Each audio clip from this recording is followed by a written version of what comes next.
तू केहू से प्यार कर अब गम न हमारा रहे।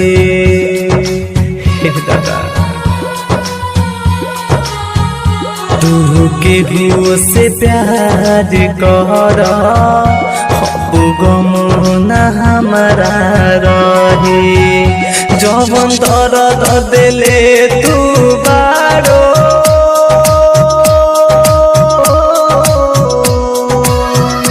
जवन दर्द तू दिले बारो दिल पर पत्थर रख के सही। तू केहू से प्यार कर अब गम न हमारा रहे।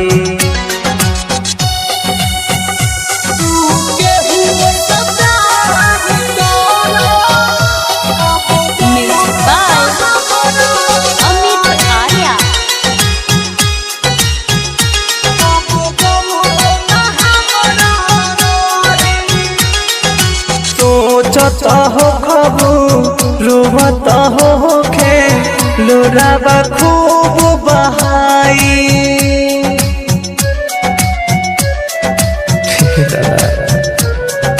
जाबे वफा तू जहाँ जहाँ हमारा कुछ नहीं बुझाई।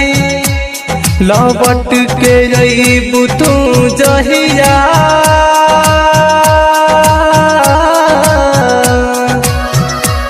लौट के अइबू तू जहिया जरूरत हमारा न रही।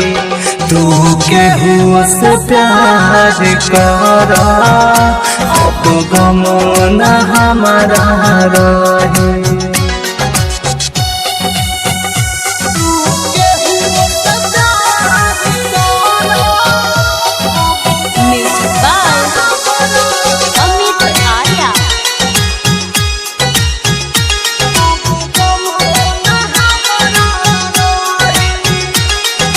पर मारुति से तू कहलू हरदम प्यार निभाए।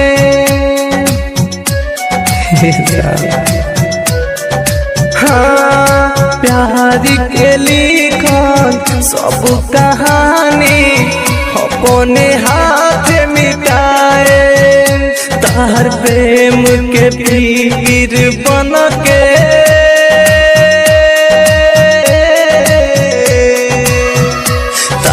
प्रेम के पीर बन के गुडुगिरी के अखिया बही।